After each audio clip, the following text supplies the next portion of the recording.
Yeah, hi and good evening. So apologies for being late. I was held up with some urgent work. So we'll just start off now. So today we are supposed to solve a few problems on basics of transformers. So first of all, are you able to hear me, please? Yes, sir. Yeah, sure, sure.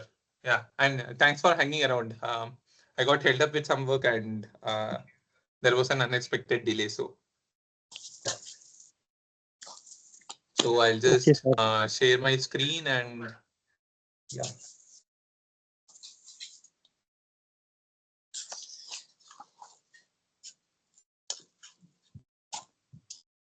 Sorry, No problem, minus sir. Share 21. it. Yeah. No worries. If you're getting on 20, you book on 20.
Hello, sir.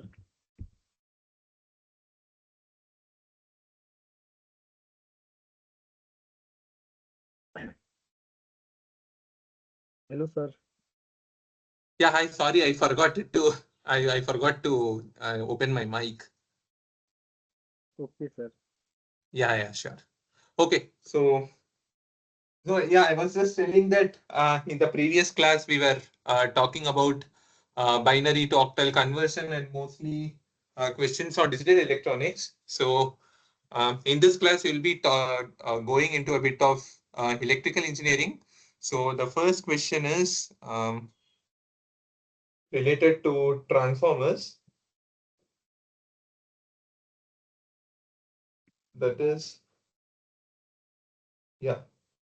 So this is a pretty easy question.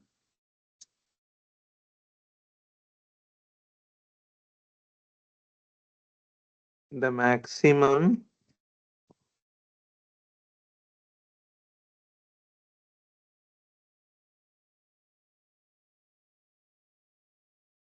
the maximum efficiency in a transformer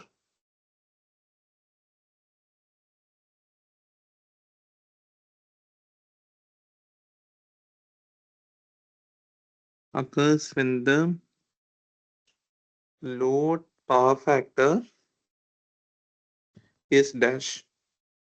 So what is the correct answer for this? So when is the transformer operating at maximum power factor?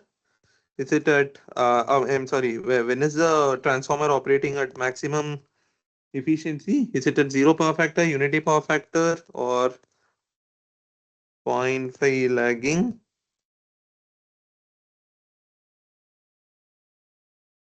Or 0.5 leading? So what is the correct answer for this question? How do you solve it?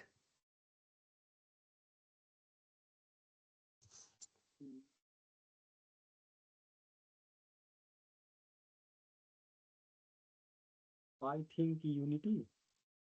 Unity power factor. Correct. So how did you get the answer? I think when transformer Hmm? when transformer power factor is one. Hmm? Then, so why? Sir, I don't know correct answer. I just guess. Okay, no worries, no worries. Um, See, one thing is that for any load, right? For any kind of load, when you have a unity power factor, right? That means that the load would be drawing only real power, correct? The load would be drawing purely real power, and the apparent power would be zero. The reactive component would be zero, correct? Yes, sir. Correct. Okay. So as it turns out, you will observe that whenever there is reactive component, right? Whenever there is reactive component, the load would be drawing more and more current. Okay, right? Yes, sir. So therefore now you can tell if there is more current, right? When there is reactive component, there is going to be more current, and if there will be more current, there is going to be more and more copper loss. Agree? Yes, sir. So from this analogy, can you tell that at zero power factor or unit at zero power factor, you are going to have only reactive component, which means that there will be more and more current. Okay. Therefore, at unity power factor, you will understand that the reactive part is going to be zero, right? And therefore, the current would be very less. Okay. That is the point where you will be getting maximum efficiency. All right. Yes, sir. I understand. Okay. So now the point is, why are we telling this? So this is just an analogy that I gave that, okay, this is something very common, not generic to a transformer. But what we do know is that, um, see, what we do know is that if you have um, power factor less than unity,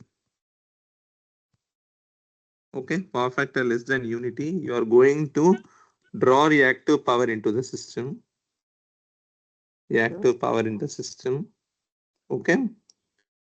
Therefore, I increases, which means that your I square R loss increases, right? Your I square loss is going to increase, I square R loss increases. Okay. Therefore, you can tell that, okay, so efficiency decreases as power factor decreases, correct? As cos phi decreases, your efficiency would also drop. Therefore, you would always want to operate near unity power factor. Okay. So that's why people generally prefer loads only till 0.8 lagging. If you go to let's say 0.5 lagging or 0.3 lagging, something like that, the current drawn will be very huge. Okay.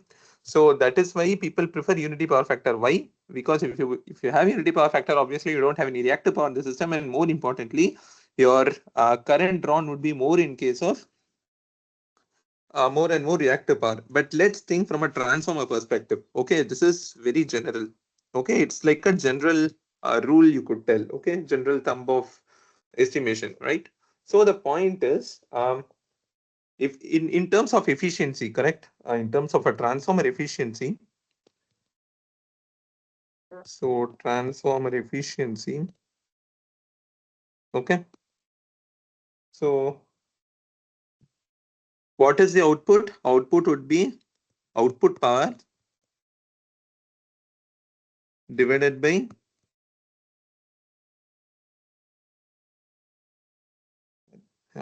output power divided by output power plus loss.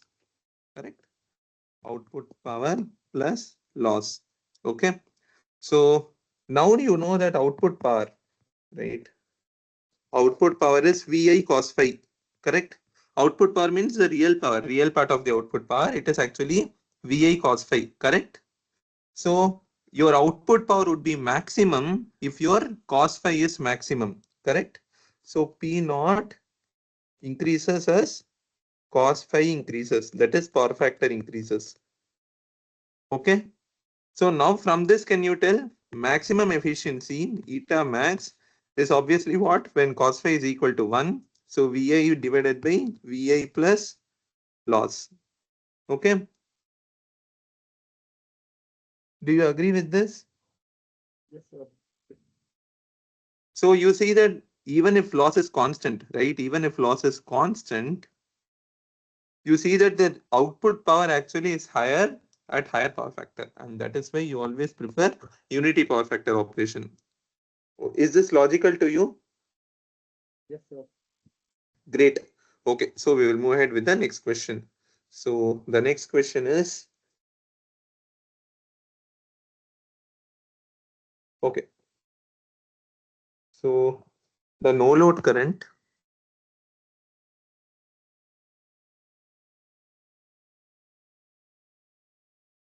drawn by transformer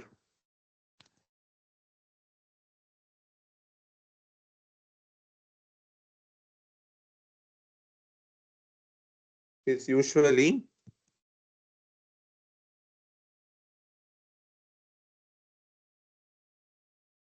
what percentage of the full load current?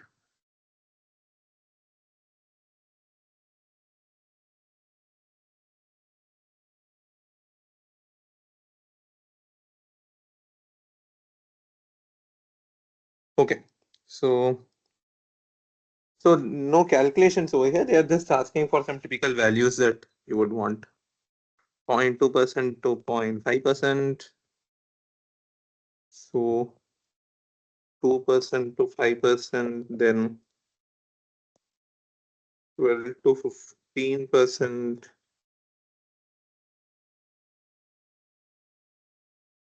20 to 30%. Any guesses on this? So the answer is 2 to 5%. Okay. So ideally, so why is the no load current drawn? So what is no load current? Why do I require no load current? Load is not there, but why should the transformer draw any current in the first place, right? So what is this current called?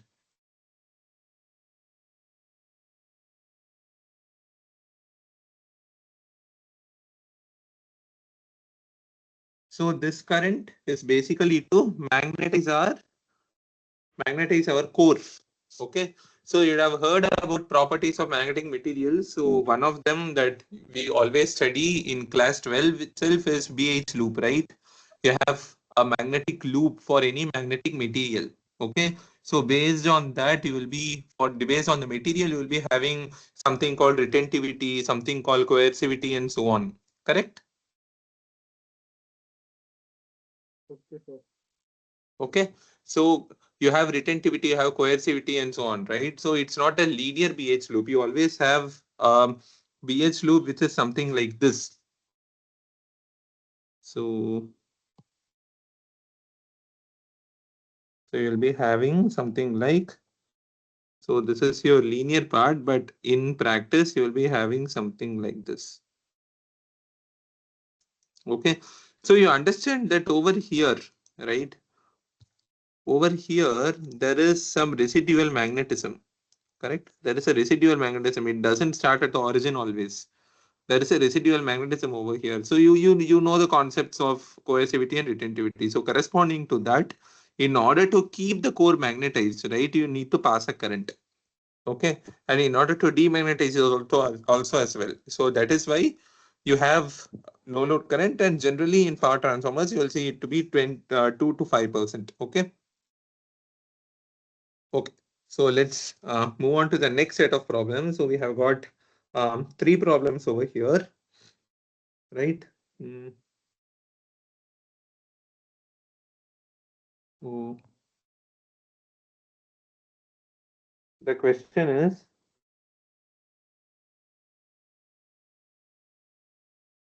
an ideal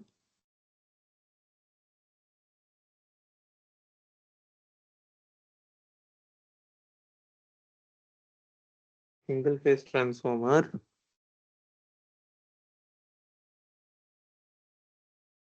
has a turns ratio of 1:8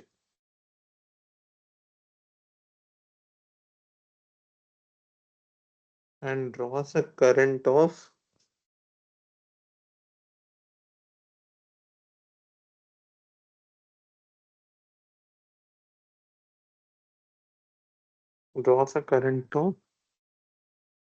16 amperes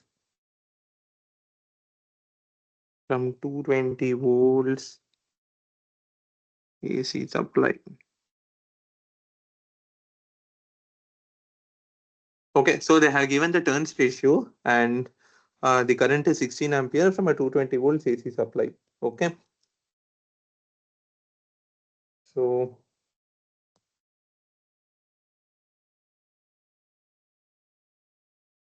the secondary voltage is dash volts. So what is the secondary voltage? So if I just ask, what is the secondary voltage? Is it the RMS value or the peak value? They have not specified over here. So is it RMS or is it peak? What should I write over here? First of all, they have given 220 volts. So 220 is the RMS or the peak value?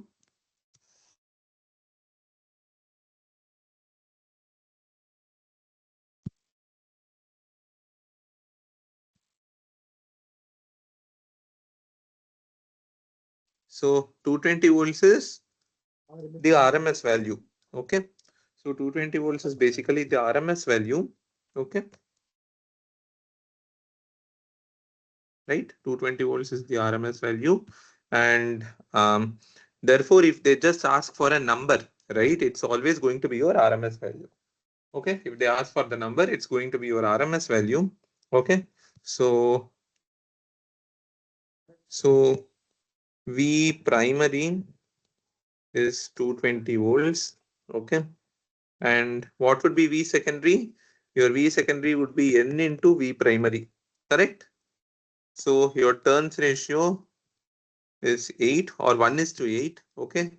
So I shouldn't write N into it. Should be K into V primary, where K is 1 by N. So 8 into 220. So what is 8 into 220? So you get 1760 volts. Okay. Is this fine? Yes, sir. Great. So the transformer is something like this.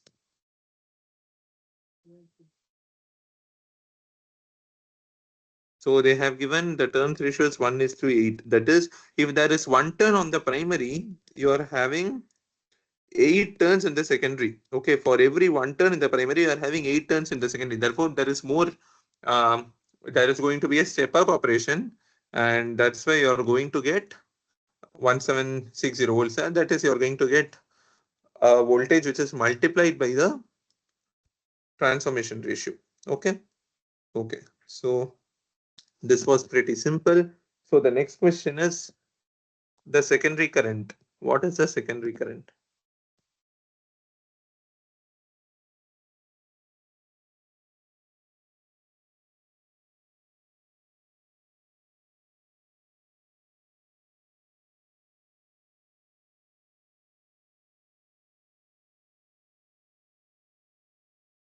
Okay. So again, let's go back to the problem. They have told 16 ampere is being drawn from the 220 volt supply. Okay.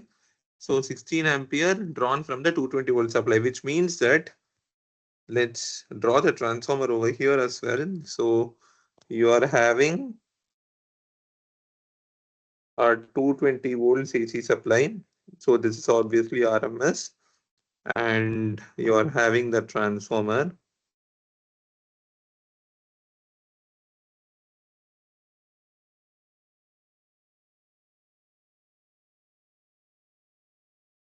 Okay. And let's say this is connecting to the load. So I'm calling it as Z. I don't know what is the value, no worries. And they are telling that it is drawing a current of 16 amperes from the primary. So 16 amperes drawn from the primary. Okay. And so what would be the out secondary current? I secondary. So you know that V primary by power balance equation, right? So V primary into I primary is equal to V secondary into I secondary. Okay. So I secondary is basically V primary into I primary divided by V secondary. Correct? Correct? Yes, sir. So what is V primary by V secondary? V primary by V secondary is nothing but N. Okay. N into I primary. So N is 1 by 8. So 1 is to 8 is the ratio that they have given, right? So 1 by 8 into I primary is 16. So 16 by 8, 2 amperes. Okay. So obviously voltage getting stepped up means that current is going to get stepped down by the same ratio. Okay. So voltage is getting stepped up, therefore current gets stepped down by the same ratio. Okay.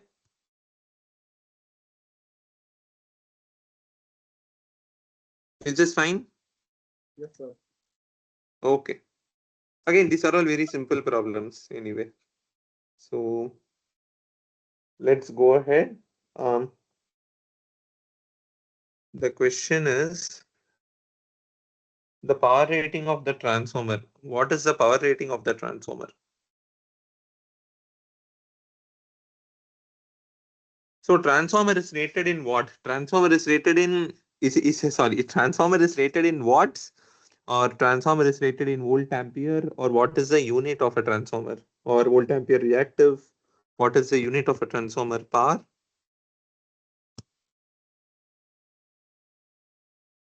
So if I ask about transformers, right? So transformer, the power rating of the transformer is dash. So should it be watt, or should it be volt ampere reactive? What should be the power rating of a transformer? So while going on bus also you would have seen, right, or in public areas also, the transformer would be there and transformer rating would be written like 2 MVA transformer or 200 kVA transformer, right, 100 kVA transformer. Okay, so it is always written, right, the unit is always written in volt ampere. Okay, it is not written in volt watts. Okay, it is always written in volt ampere. The reason is that there are two reasons that I can think of is that, see, a transformer manufacturer doesn't know, right, like what would be my load. Okay, so he doesn't know whether there is going to be 0.8 power factor load or 0.6 power factor load, nothing. He would only know the current rating and voltage rating. Okay, the winding is rated for this much current and this much voltage. Okay, that is why the power rating of the transformer is always written in volt ampere, because what is the power factor totally depends on the load of the user. The manufacturer will not know what is the power factor of the load that the user is going to put, right? That is why it is always written in volt ampere. Okay. So over here, so what is the power rating? So power rating is V primary into I primary is equal to V secondary into I secondary, right? This is our power rating. So what is the answer? So 220 volts into 16 amperes, right?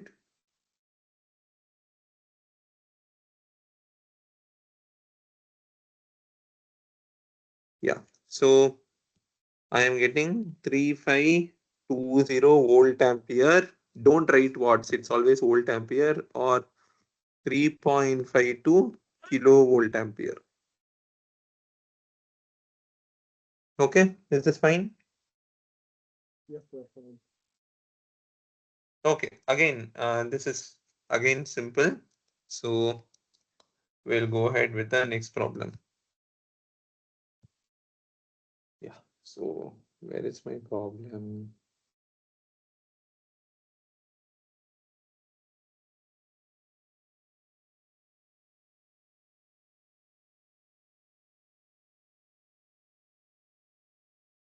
So, so the sixth question is,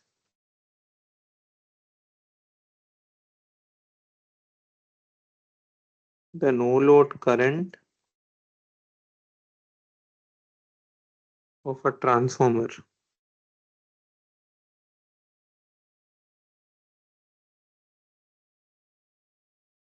is 10 amperes at a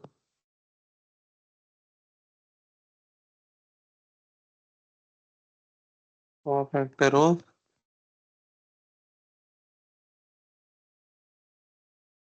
0.25 lagging.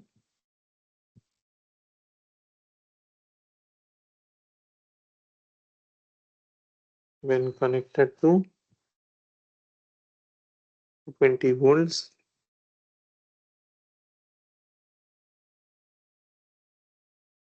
50 hertz supply.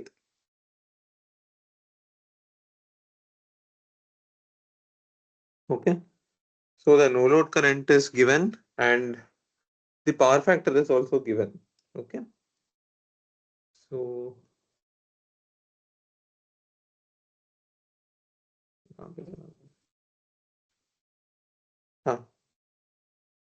determine the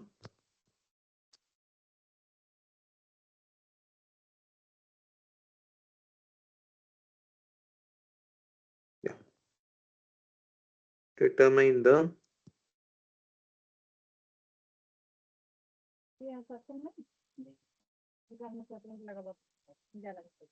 core loss component of no load current.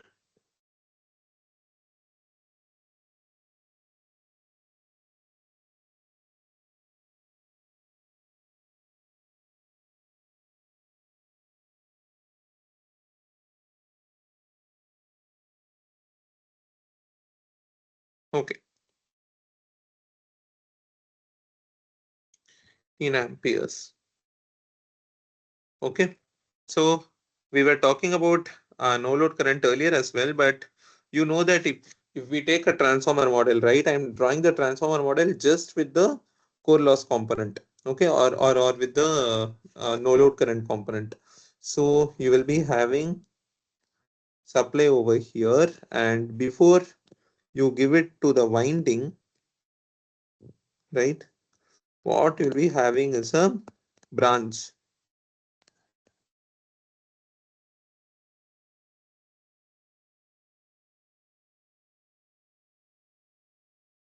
Okay, so this is your RC, this is your XM, and this is going to be your I no load, INL.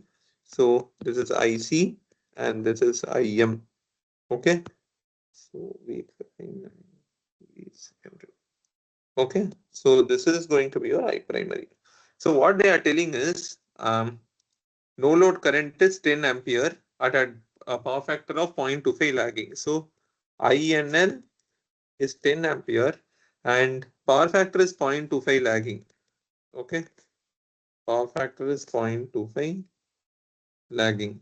So if you see a very low power factor, it means that XM dominates, the reactive part dominates. Okay, that's a different issue. So the power factor is 0.25 lagging. So they are asking what is the core loss component of the no load current? Core loss component is IC, right? So what is the core loss component of the no load current? So what is IC? So INL they have given the power factor. Power factor is nothing but cos phi. Okay. So what is IC is the question. So how will you split? How will you find out? What is the correct answer?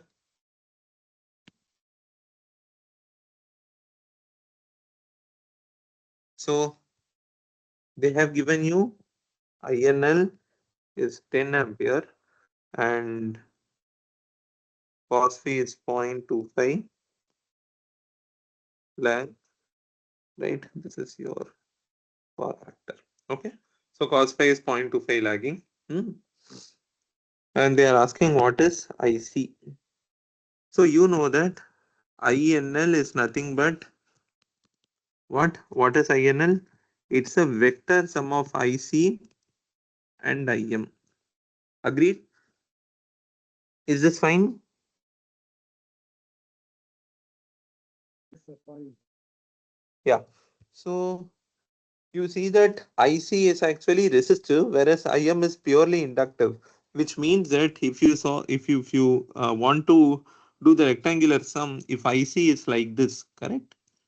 Your IC is like this, your IM would be exactly at 90 degree, correct? Therefore, if you do a vector summation of this, what you're eventually going to get is something like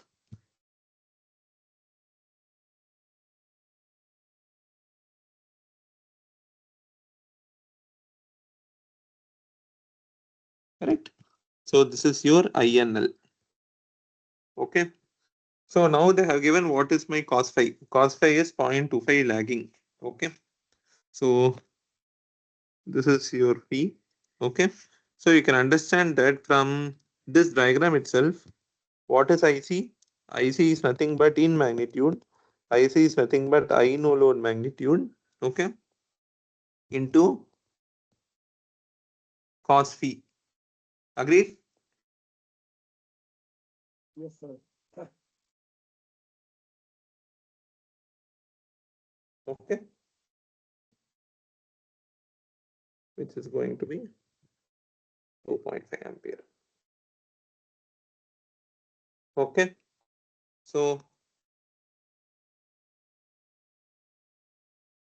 this is your RC, this is your XM,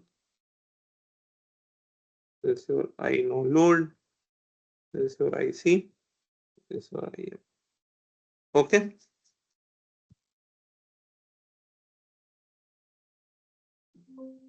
Okay. So let me add some new slides. Okay. Okay. So the next question should be very, very simple now because the question is calculate the magnetizing component of the no load current. Okay.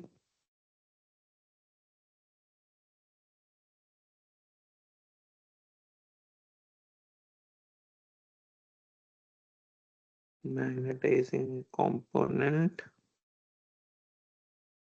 of no load current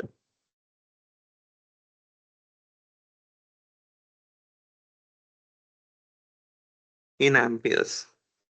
Okay, so from this diagram, can you tell what is IM? What is IM? From the phasor diagram, IC is INL cos phi. What is IM?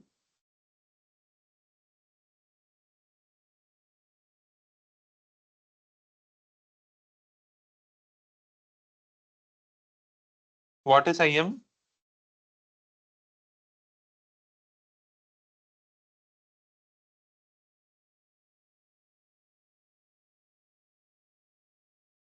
So from this itself, I think you can tell IM is going to be INL sin phi. Is this agreed?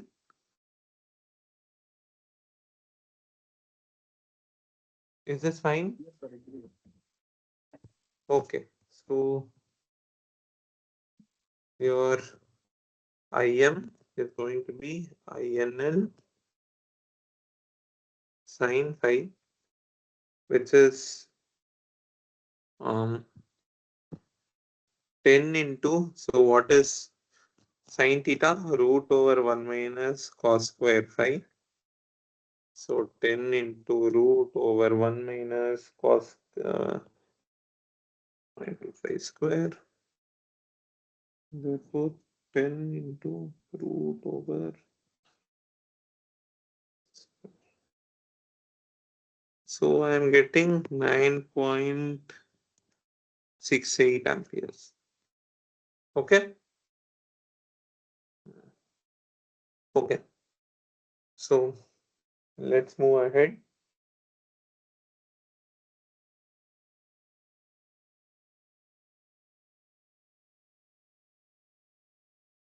Okay.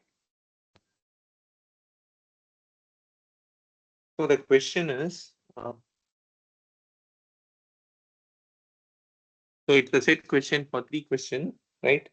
So a 10 kVA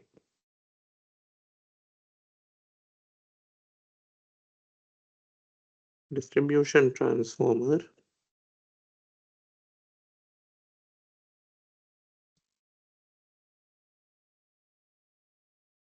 has an 1100 volt is to 110 volt voltage ratio.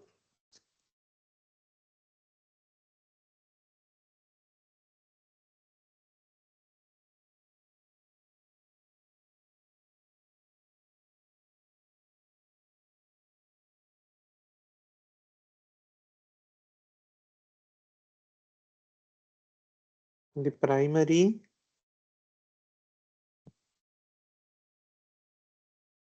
so primary is referred by the subscript 1, and so the primary and secondary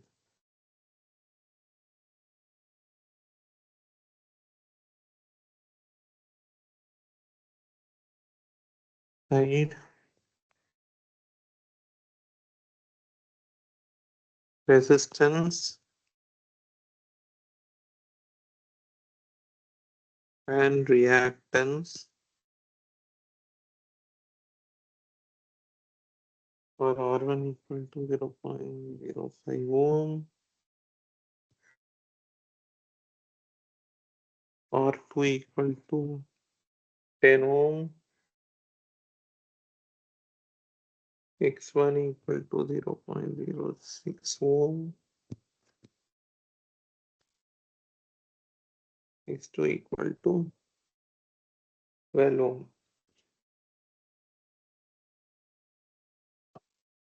The 110 volt is considered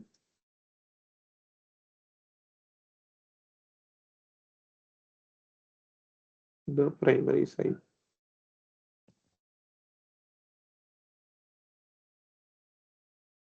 Okay, so let's first understand the question. Okay.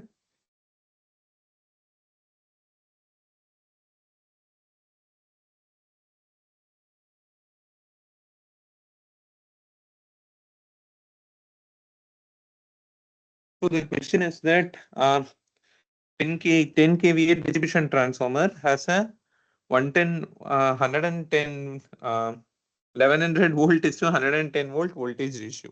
Okay, so from this itself you can write K, your transformation ratio is going to be V V secondary by V primary, that is 110 divided by 1100, which is going to be 1:10. Okay. Okay. So this is your K, and your primary and secondary side resistance and reactance, right? So R1 is 0.05 ohm, R2 is 10 ohm, X1 0.06 ohm, X2 is 12 ohm, right? Okay. Okay. So this is the parameters that they have given, and they have also told that 110 volt is a primary side. So this is the primary side, right? Because 110 is the primary side, and this is the secondary side.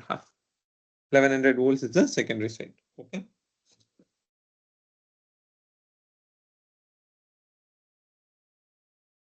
Okay, great. So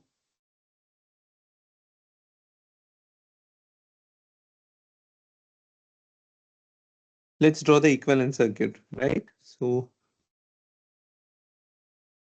they have not given anything about the magnetizing, so let's forget about that for now. So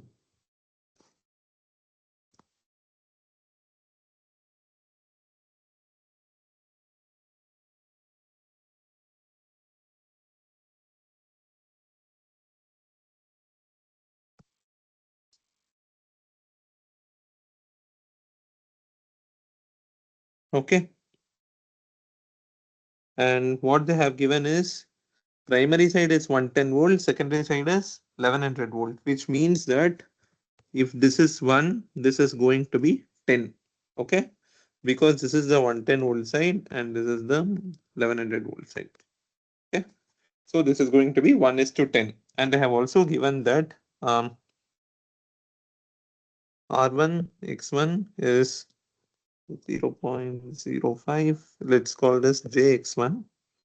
So this is going to be JM 0.06 ohm, and JX2 is going to be J12, and R2 is going to be 10 ohm.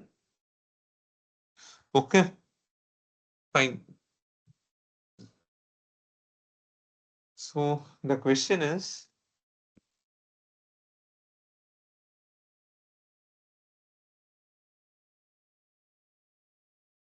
the primary side resistance and reactance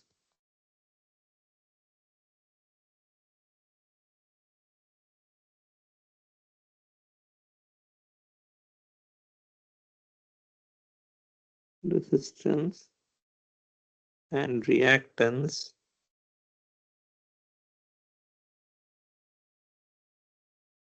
referred to the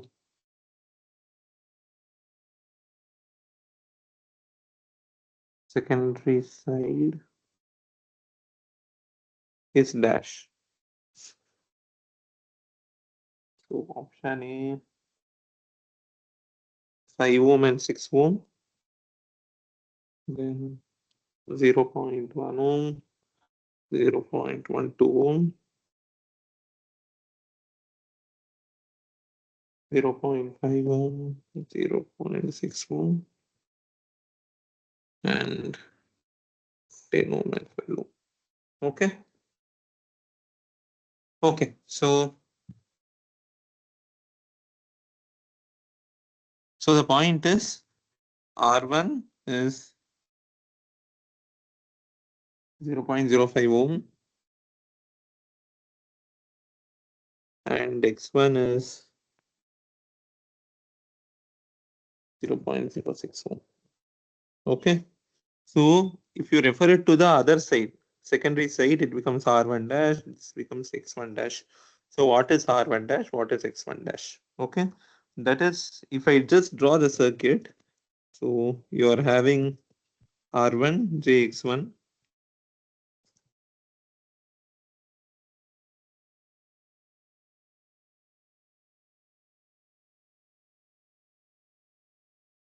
Okay. So basically what you have got to do is you want to transfer this to this side. Okay. If you do that, and you know that the ratio is going to be 1:10. Ratio is 1:10. So if you transfer it to the other side, what is going to happen to the resistance? Okay.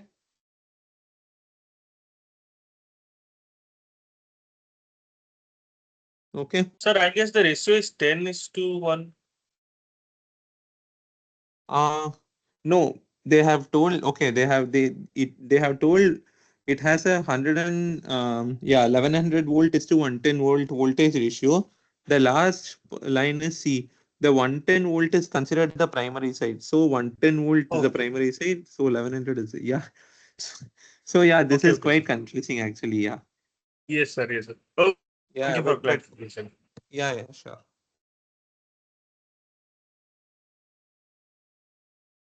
Okay. So you know that what would be our R1 dash? Okay, let me take a different color. Yeah. So what would be R1 dash?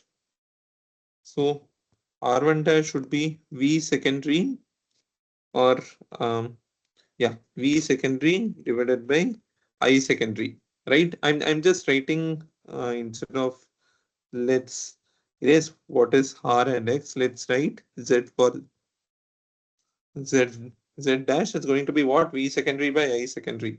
I can write V secondary to be what? V secondary will be my transformation times K times V primary, and I secondary will be I primary by K. Okay, which means I'm going to get K square into V primary by I primary, which means I'm going to get K square into Z primary. Okay, is this fine? Just logically we try to derive. Don't no need to mug up that whether it will be into n square by k square, it will just confuse you. Just think logically what will happen in the secondary side. So v secondary by I secondary, just substitute the equivalent and you get what is the equivalent. Okay, so in this case you can therefore conclude that your r1 dash is going to be what? K square r1. K is basically 10 because 1 is to 10. So what was 1 over here becomes 10 times over here. So 10 square into R1, right? So R1 is going to be your 0.05 ohm, right? So this is going to be 5 ohms.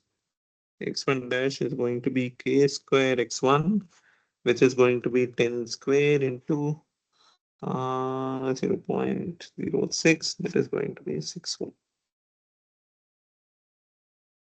Is this fine? Yes, sir. Great.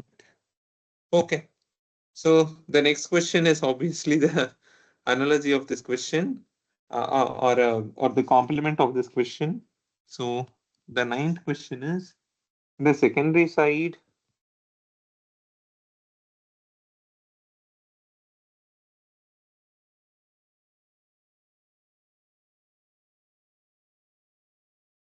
resistance and reactance referred to the primary side.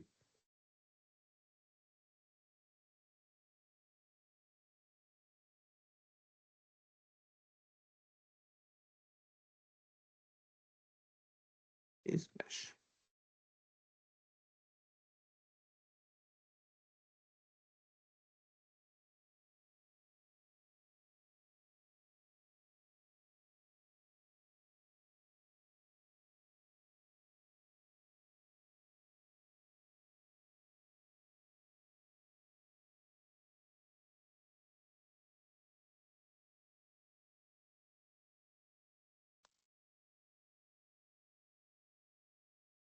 So 5 ohm and 6 ohm, then 0.1 ohm and 0.12 ohm.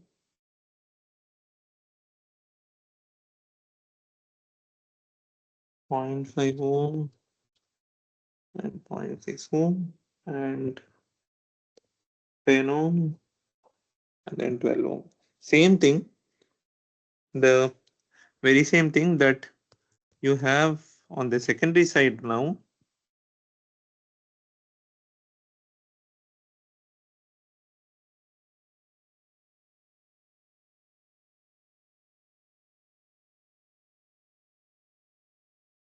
Okay.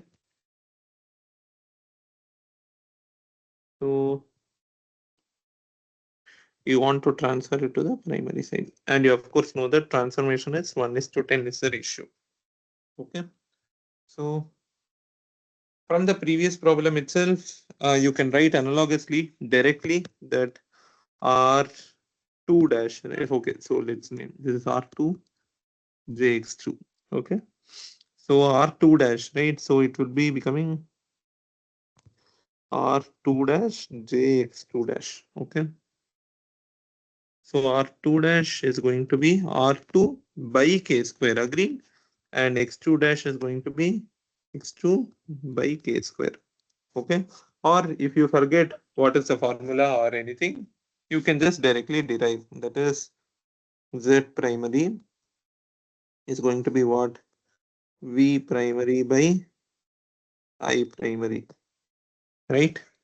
That is in terms of the secondary side, you can write it's going to be V secondary by K divided by K into I secondary. That is 1 by K square into V secondary by I secondary, or 1 by K square into Z secondary. Okay. So R2 by K square, your values are R2 is 10 ohm, X2 is 12 ohm. So R2 is 10 ohm, X2 is 12 ohm. Okay. So 10 and divided by 10 square, that's going to be 0.1 ohm, and X2 is 12 divided by 10 square, 0.12 ohm. Okay, is this fine? Yes, sir, fine. Okay.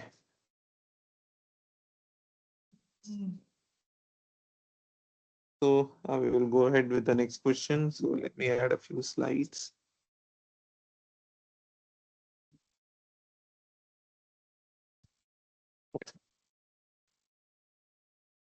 So again, this question also belongs to the very same set. That is, we come back to the 10th question. So the equivalent circuit resistance and reactance refer to the high voltage side. Sir, Yeah. can you just go back to the previous slide and then come back? Sir, just a minute, just for 1 minute. Yes, sir. Sure, sure. Okay, Aram got se, it. aram se. Okay, sir, you can proceed, sir. Sure, sure. Okay. So now we are going to have both resistances in the primary side and secondary side. Find out the equivalent and that's it. So the equivalent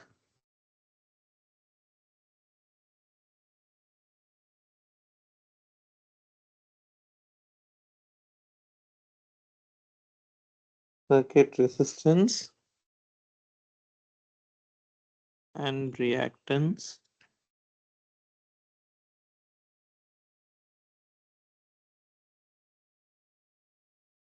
referred to H3 side is dash. So H3 side is the high voltage side. Okay. So over here, the high voltage side is nothing but the secondary side in our case. 0.1 ohm and 0.12 ohm. 1.5 ohm, 1.8 ohm.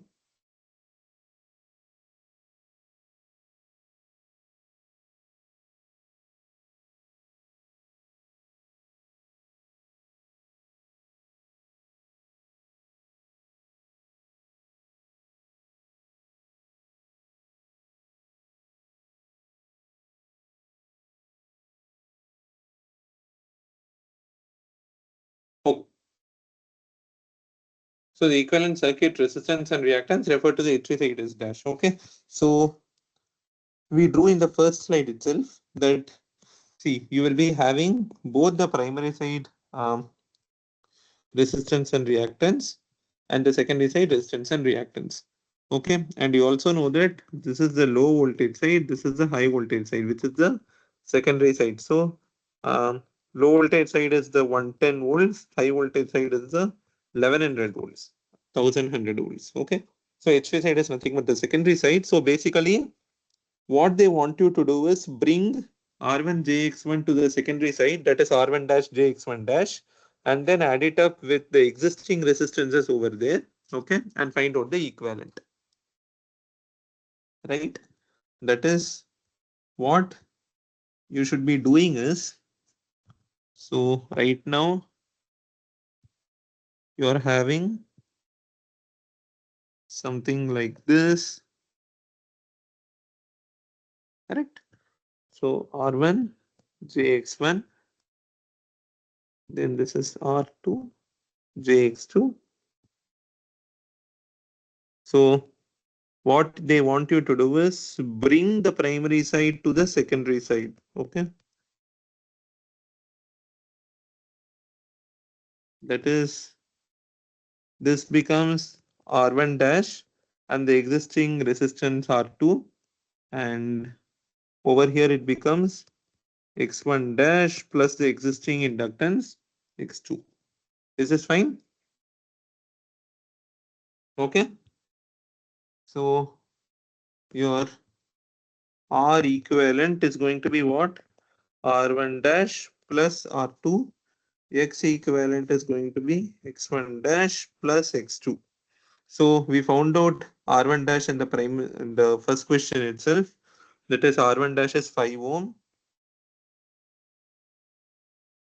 5 ohm, and your R2 is how much? R2 is 10 ohm. Similarly, your X1 dash we found out in the first question. It is 6 ohm, and X2 dash is sorry, X1 dash is 6 ohm and X2 is 12 ohm. Okay, so fine. So just some manipulation, whatever we have done previously only, but they are asking for the equivalent circuit resistance, which means that the primary side, you will refer it to the secondary side or the high voltage side, and then you will add it up with the existing resistance. Similarly, primary side inductance also, you will transfer it and add it up. Okay.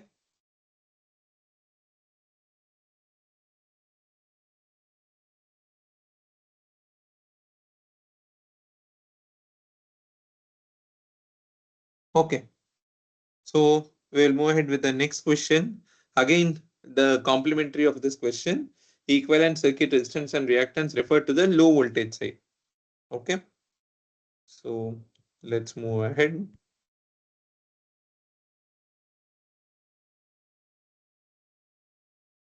So the 11th question is,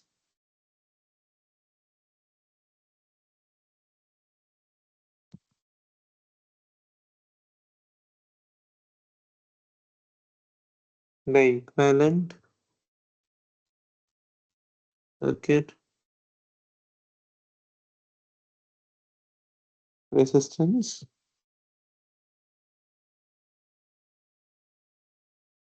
and reactance refer to voltage side is dash 0.1 ohm and 0.12 ohm.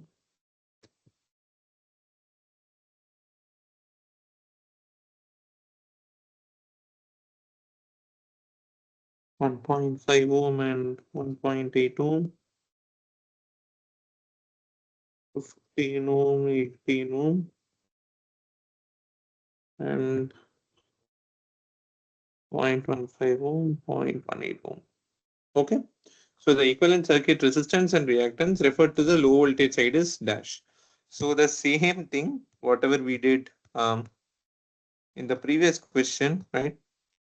So we are having R1, X1. So we have the R2, X2. So R1. Okay. So what they want us to do is, so we should be transferring this to the primary side, which means that you should be getting something like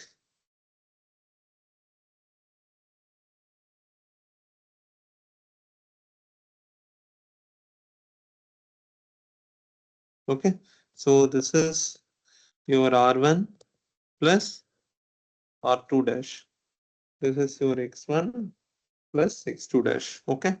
So R equivalent primary, right? It's going to be existing resistance R1 and the secondary resistance transferred to the primary side. So R1 plus R2 dash. So your R1 is how much? R1 is 0.05 ohm, 0.05, and R2 dash is 0.1 ohm, which means you get 0.15 ohm. Here itself you know the answer, and X primary is going to be X1 plus X2 dash, right? So X1 is 0.06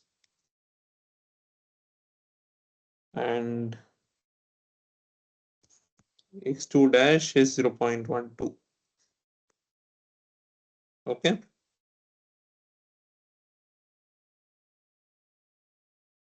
Okay.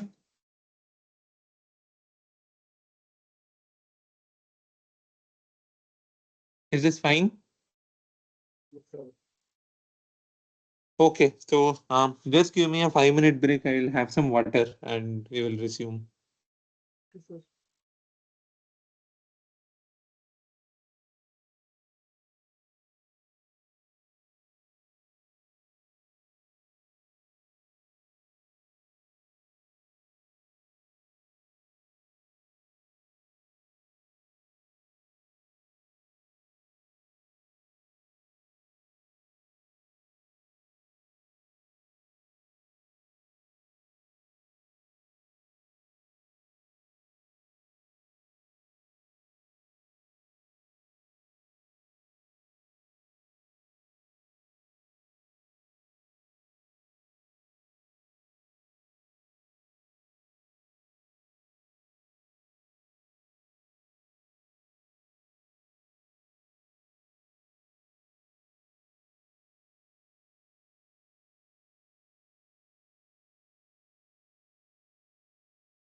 Yeah, hi. So let us resume and thanks for hanging along.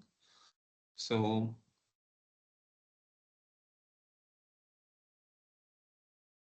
the next question is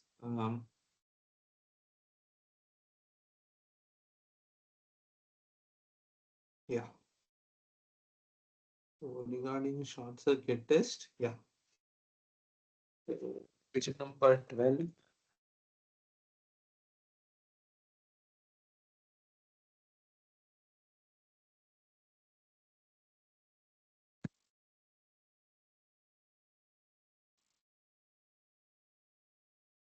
A 10 kVA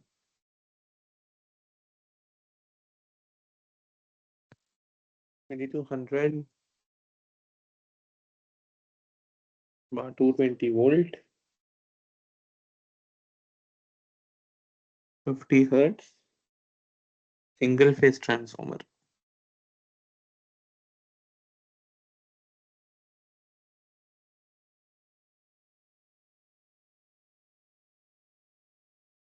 Gave the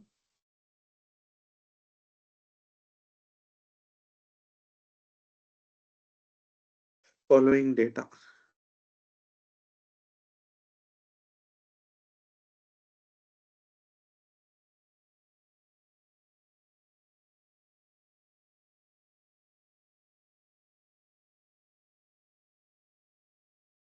Short circuit test on the high voltage side.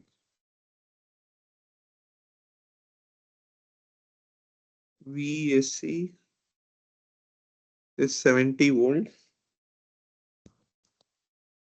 ISC is 4 ampere. Then WSC is 400 watt.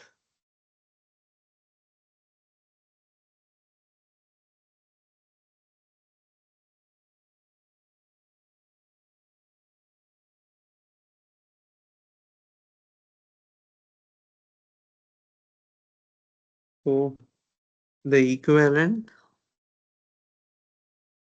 series resistance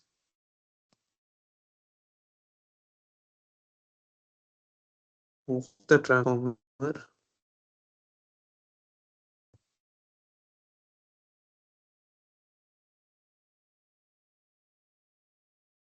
referred to the LV side is dash. Okay. So the question is, they have given the power rating of the transformer. That is, it's a 10 kVA, 2200 volt, 2200 volt bar 220 volt, 50 hertz single phase transformer, right? And they have done a short circuit test on the high voltage side.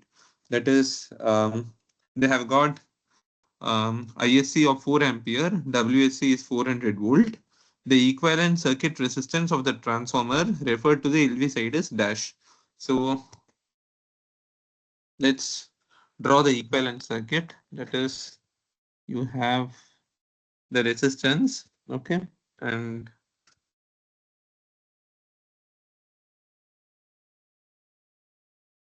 okay, they have short circuited it. So primary side is short circuited because this is the HV side. Okay, so this is shorted and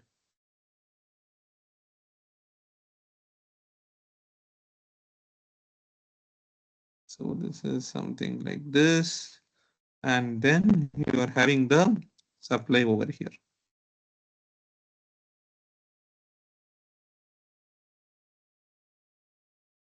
Okay. Okay. So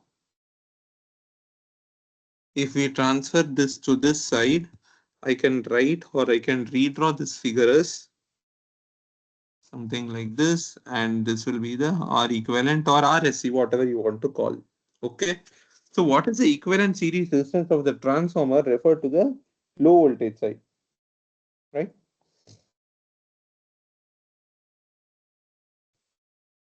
So how do we find out?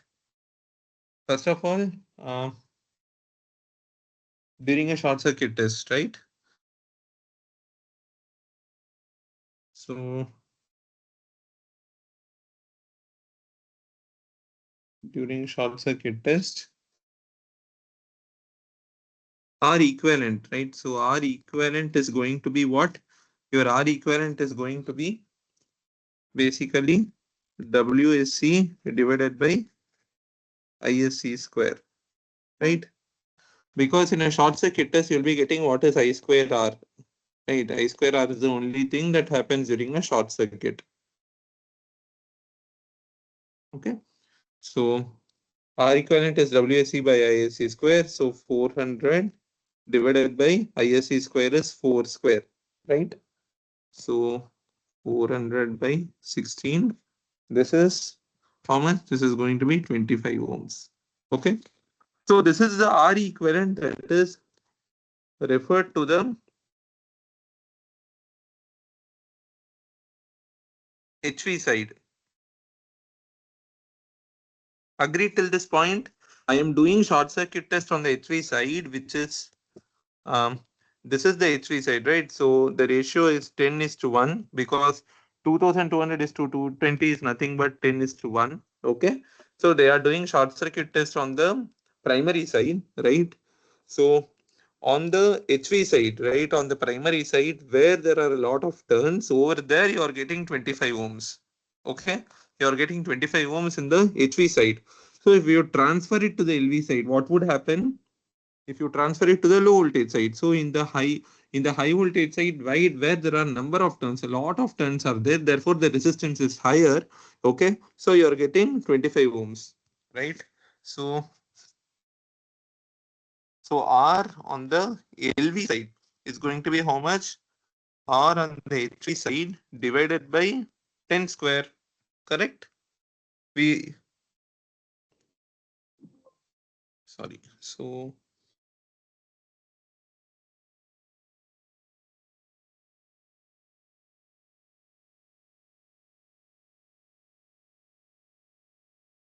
okay.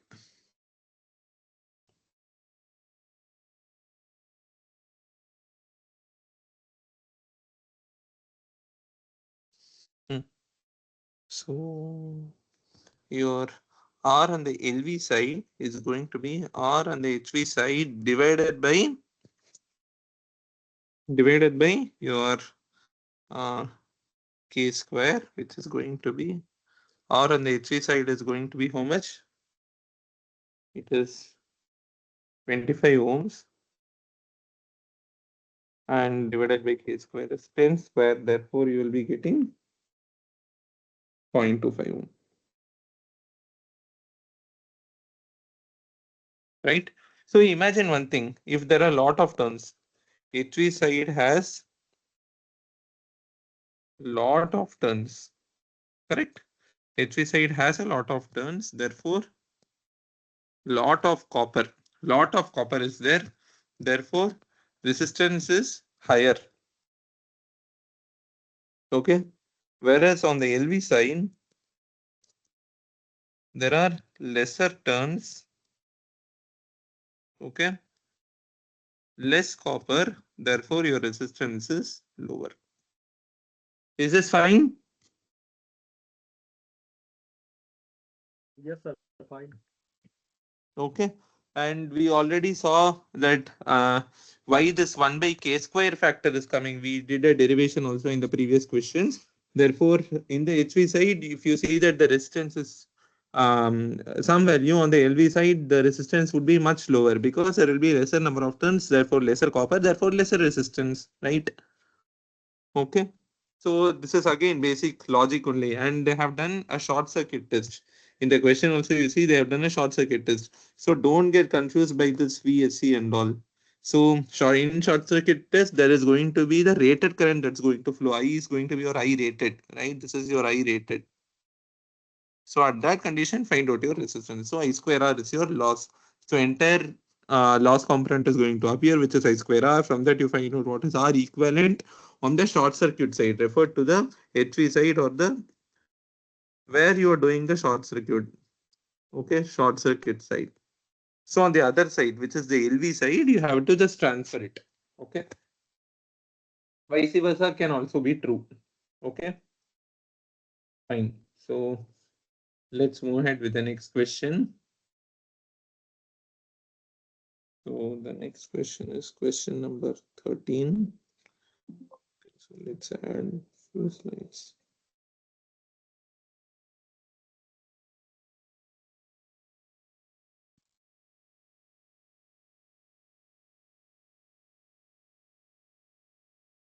Okay.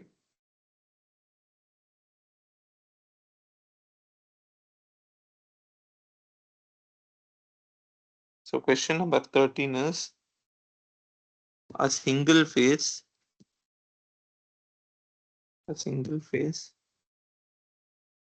20 kVA 1100 volt is to 110 volt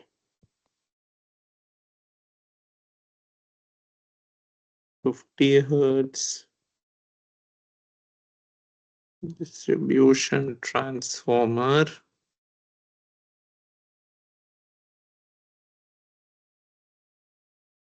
has the following characteristics.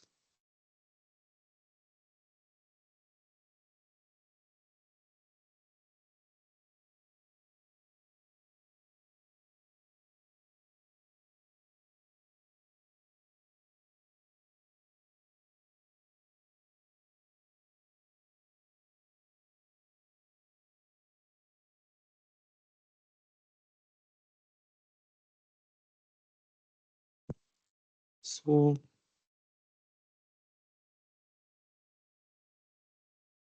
core loss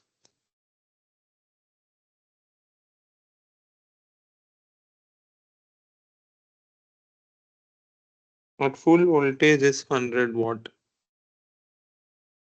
Okay, and this is constant at all loads.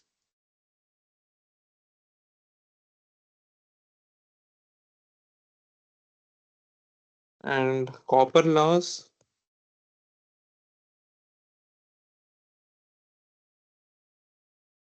at half load. So core loss is given at full voltage and copper loss at half load is 40 watt. Okay.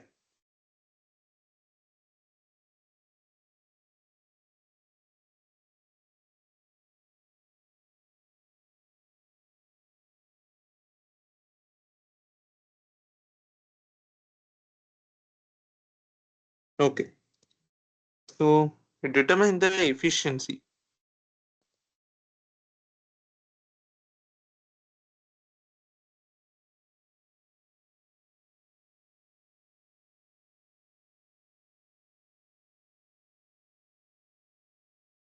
In percentage. So determine the efficiency of the transformer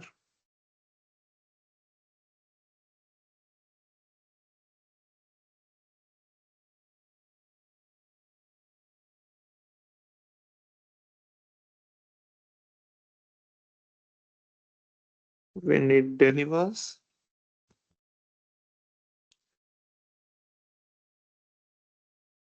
a half load at 0.7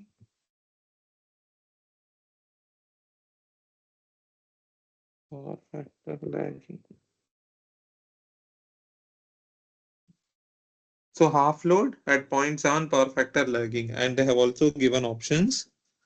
So A 96.15, B 98.03, C 97.08, D. Okay, so let's understand the problem, right? So they have given a transformer which is 20 kVA and they have told the turns ratio as well. That is, this is 1100 volts to 110 volts, which means it is nothing but 10:1. Okay, so it's a 10:1 distribution transformer, right? And the copper loss is given at full voltage. So the copper loss is basically 100 watts. And it is constant at all loads, whether it is half load or full load, the copper loss is going to be obviously same. Core loss is going to be obviously same, but the copper loss would vary at different loads because the current is going to vary. And it is given that at half load is 40 watts. Okay. At half load, the copper loss is 40 watts. Okay. And determine the efficiency when it delivers a half load at 0.7 power factor lagging. Okay. Okay. So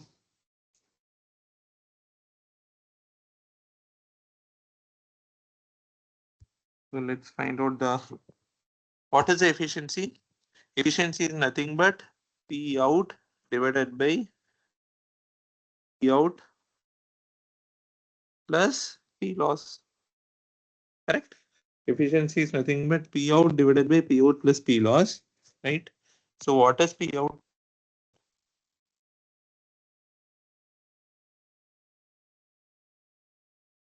P out is VI cos phi. Okay. So they have given it. Okay. So P out corresponds to half load. Okay. So they have given that VI rated, right? VI rated at full load is how much? 20 kVA. Okay. VI rated at full load is 20 kVA. Therefore, VI half load will be how much? Half load is going to be 10 kVA. Agreed? So P out at half load is going to be how much? P out at half load is going to be load half load. Load is going to be 2 point,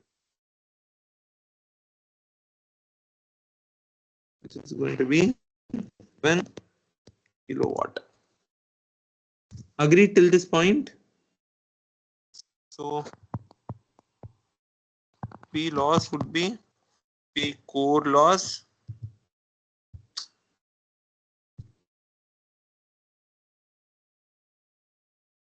so P core plus P copper loss. So core loss is 100 watt and copper loss is 40 watt, which is 140 watts. So your efficiency is going to be eventually 7 kilowatt is 7,000 divided by 7,000 plus 140. Okay.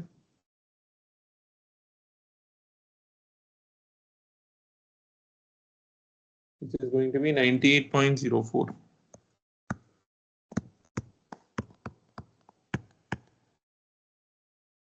Okay. Yeah. Okay.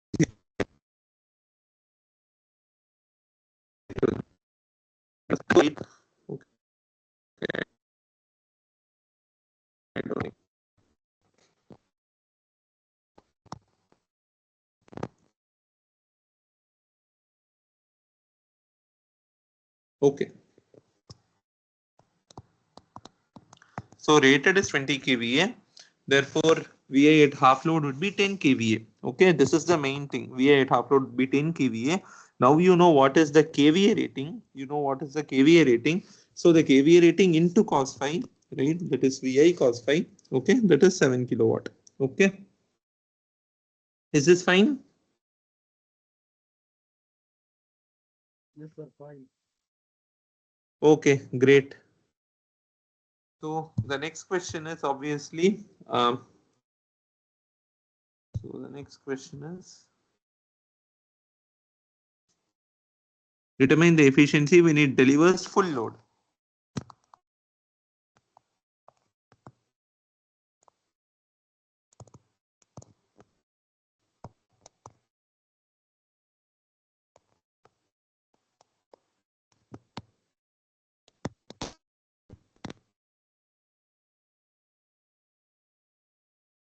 So determine the efficiency in percentage of the transformer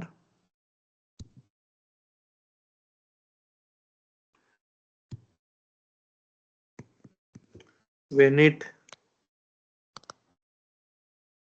delivers a full load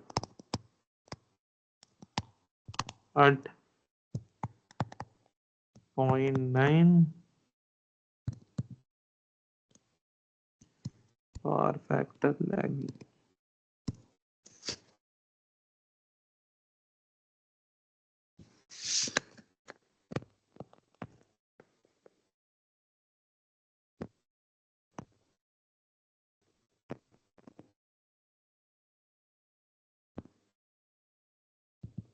Oh.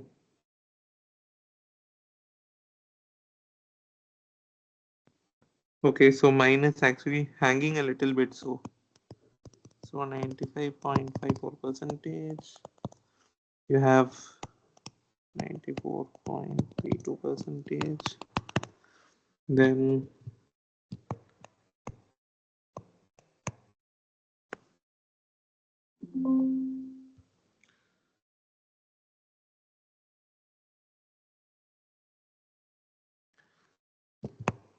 .57 percentage and D 93.54 percentage. Okay. So determine the efficiency of the transformer when it delivers full load. So earlier it was half load, so 20 kVA became 10 kVA, right? Right now we'll be having full load and 0.9 power factor lagging, right? Okay.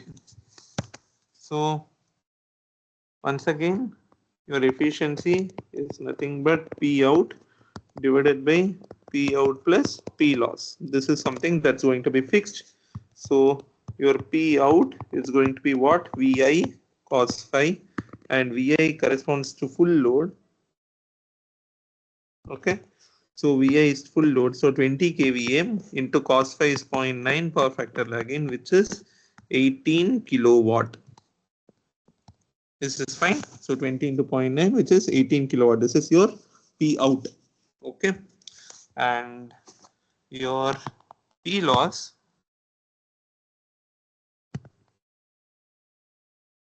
is going to be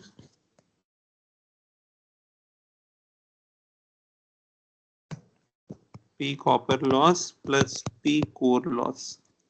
Okay. Right. So P copper loss and P core loss.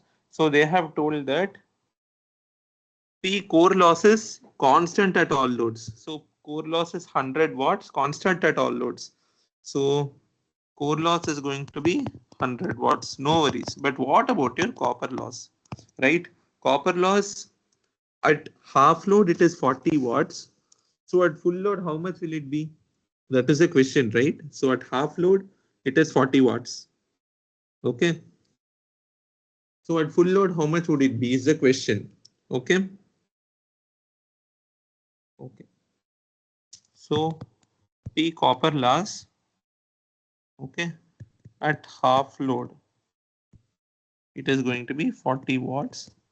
At full load, it is how much is the question. Okay.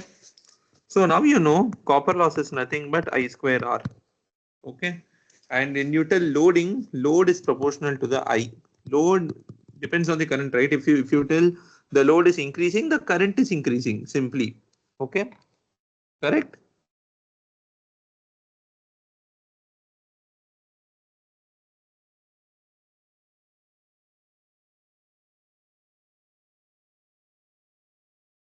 Right. So when you tell that the load is increasing, the current is increasing. Okay. So I square R, I can write this as at half load.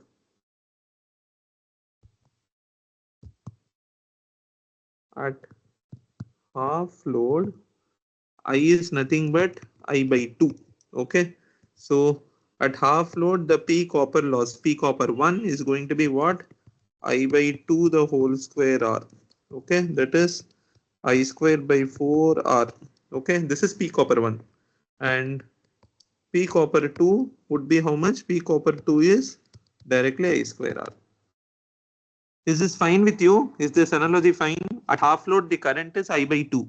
Therefore, the P copper loss would be what? I full load by 2 the whole square into R. Okay, I square. So I equivalent square R, that is I full load. So I is basically the full load current. Okay, so I is the full load current. Therefore, half load current would be what? I by 2. I by 2 is your half load current.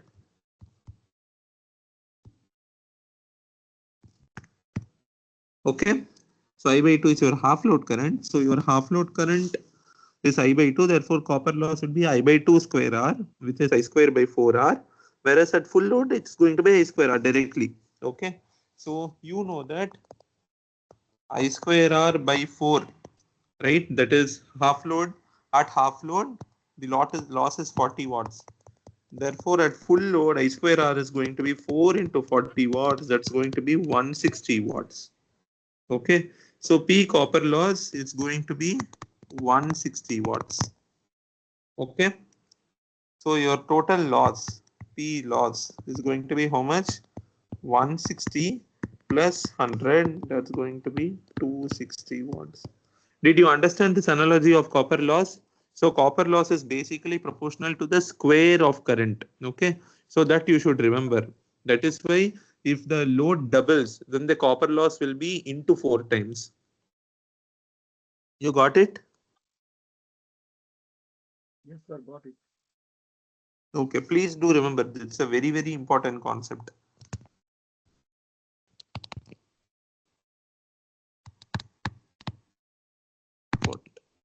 Okay. That is, if the load doubles, the copper loss becomes into 4 because it's I square R. Okay, not directly proportional. It's directly proportional to the square. Okay. Therefore, again, my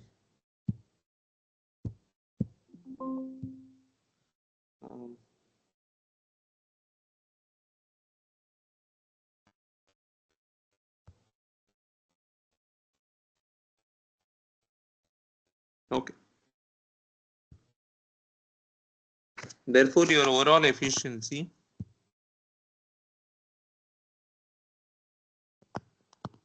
is going to be P out divided by P out plus P loss.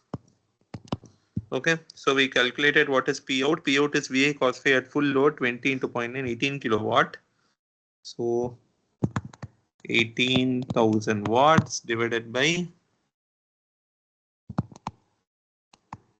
18,000 plus P loss is how much? P loss is copper loss and core loss. Core loss is fixed. Copper loss is proportional to I square. Therefore, it becomes double than the half load. That is, you get 260 watts. Okay. So 18,000 plus 260, which is how much?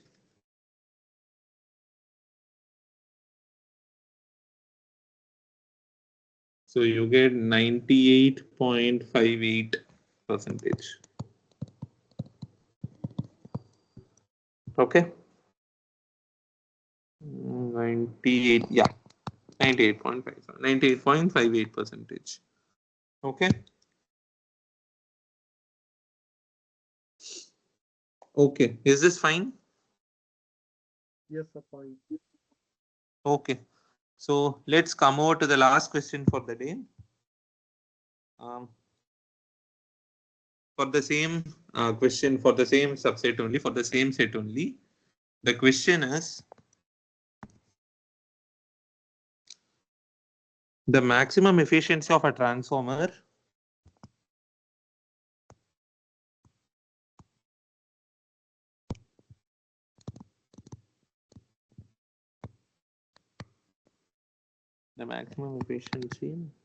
of a transformer occurs at dash percentage of the load.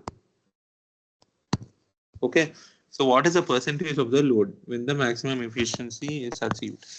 So 68.84%, then 70.71, so then 64.28%, and then 79.05%.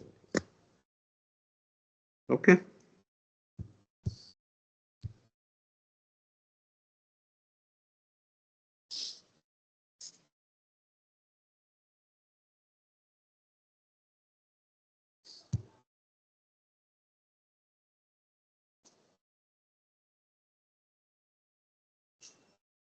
Okay.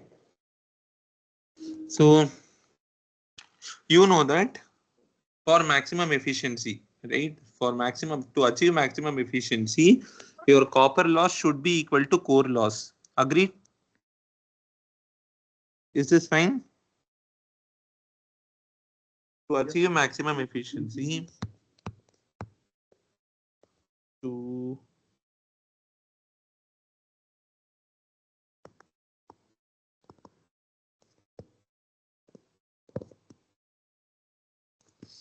achieve maximum efficiency, your copper loss is equal to core loss.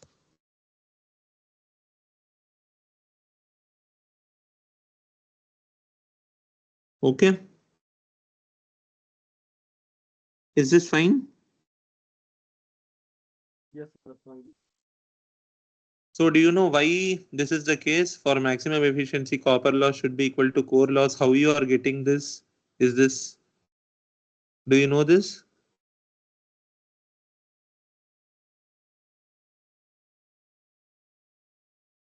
Why? How are you getting this?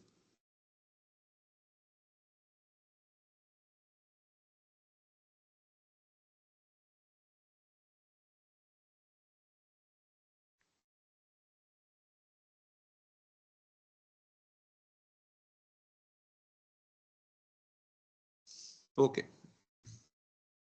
So you look at the efficiency, right? So what is the efficiency? So efficiency is basically what? P out divided by P out plus P loss. Correct. So in terms of the full load, if I want to write, let's say my P out is X percentage of my rated power. Okay. My P out is X percentage of my rated power. So therefore X into P rated. So I'll be, let's say I'm operating at 60% load, 50% load, right? So generically I can tell my output is X percentage of my rated output. So this is X into P rated, right? And there is going to be P core loss. And what is P copper loss? Copper loss, P copper loss is the rated copper loss at the rated power. Therefore, at any other power, it's going to be X square into P copper loss at rated power. Is this fine? Is this fine? X square into P copper loss at rated power. Yes, sir. Fine. Because copper loss is I square R.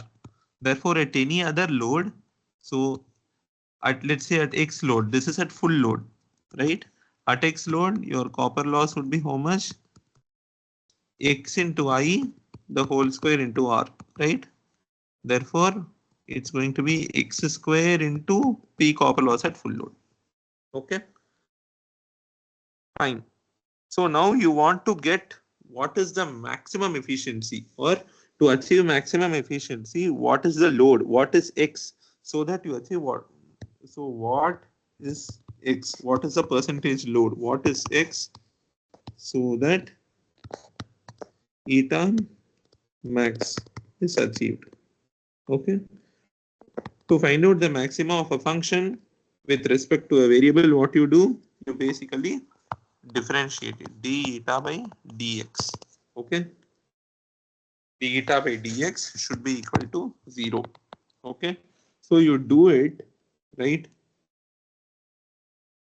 Once you differentiate the whole expression with respect to x and you put it to 0, what you are going to get is basically you will be getting P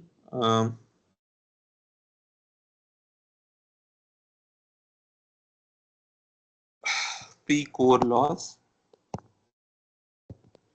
is equal to X square into P copper loss. Okay. Therefore, that is why, sorry, P core loss will be equal to P copper loss, no X square. Okay. So P core loss is equal to P copper loss. That is why to achieve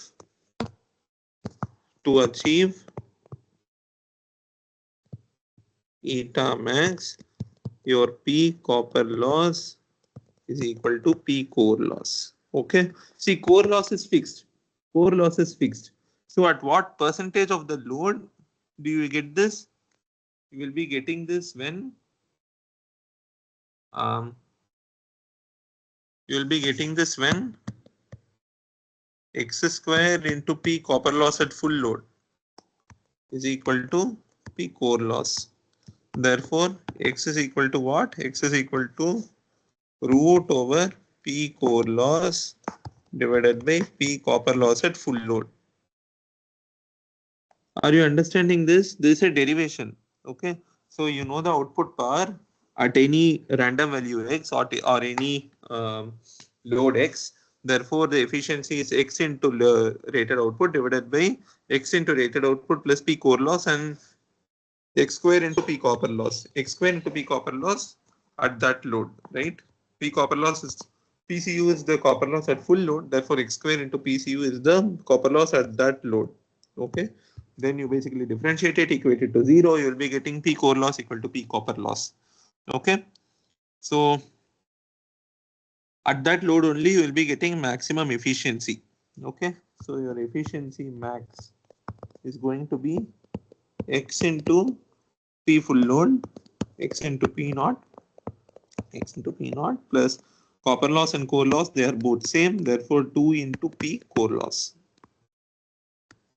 Is this fine? Any doubt? Any understanding? Is this fine? Yes, sir, fine. Okay. So coming back to our question, the question is what percentage of the load? So x is what? X is basically root over P core loss by P copper loss at full load. Okay. So x is equal to root over P core loss divided by P copper loss at full load. Okay.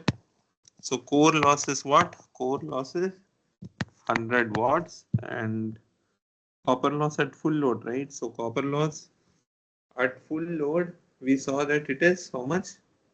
160 watts, right? In the previous question.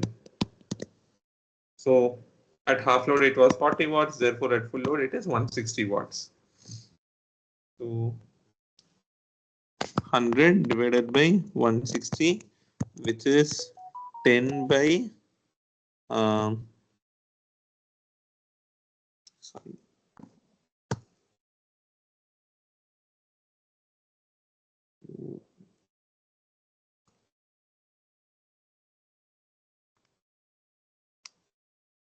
So 12.65. So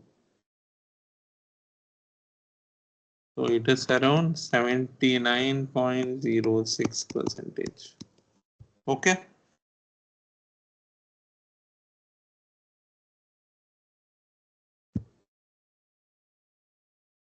Yeah, 79.05%. Is this fine? For maximum efficiency, copper loss equal to core loss. Therefore, x square PU is equal to P core. Simple, right? X square PCU is equal to P core. Find out x. X is equal to what? P core divided by PCU root over. Did you get this? Is this fine? Yes, sir, fine. Okay, so I think it is 8 o'clock, and if it is fine, we will conclude for the day. If there are any doubts, you can ask, or we will conclude for the day. Okay.